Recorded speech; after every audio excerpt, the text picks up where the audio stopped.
everybody. Today I have my lovely assistant Diane, and we're going to be going over a couple of collars as well as walking equipment that we use here at the shelter that you can definitely use at home. Right now, Diane is just on a leash and a collar. We happen to be using something here at the shelter called a martingale collar.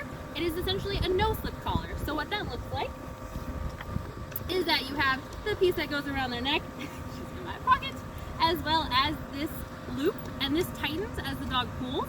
Though it tightens, it's not meant to work as any kind of choking or aversive method. It's just literally so they cannot slip their heads out of these collars. Some of our guys come in as stray, so the last thing that we want is for them to not be wearing anything.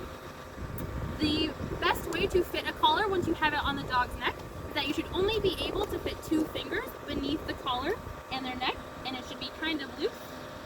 Any more than that though, and your collar is going to be a little too loose and your dog can possibly slip out of it. So comfortably 2 fingers, no more than that. So even a flat collar like this, holding it against the dog's neck, that's going to be the perfect fit for you. What's easiest here at the shelter for walking is using something that we call a half hitch. It's a way that we just use the leash that we have to use a makeshift harness on them. And the way that that is done is with any 6-foot leash. You want it to be a little bit longer. We're going to attach that right to her collar. Go around her body. We're going underneath and behind her 2 front legs. And we're going to feed this leash back up through the hole that our martingale makes. So this is very nice. It's an easy thing that you can throw on your dog.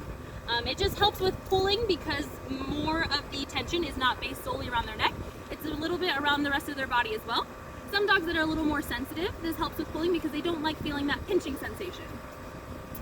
Diane happens to be a lady that we actually have on what we call an Easy Walk. You can find that at many stores, and it is to help with pulling.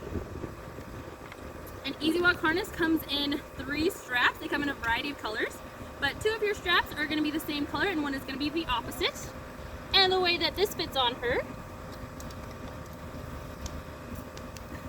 that we are going to connect our 2 lead pieces that are the same color, flip this over her head. I like to use a treat to lure them through so it's a positive experience.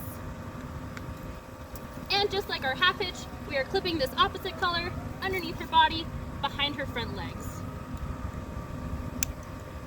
For safety purposes here at the shelter, we do attach both the Easy Walk and the collar together. At home, you do not have to do that if you have the proper fit. But this is used as a way to help with pulling. It is not a solution to it. It does not make dogs stop pulling, but it can help in your training. Because as a dog pulls forward, the idea of the Easy Walk is that it puts a little tension on their chest and it turns them back towards you, so it becomes very unfun to keep pulling forward. It's much better if they hang out close beside you and move along with you.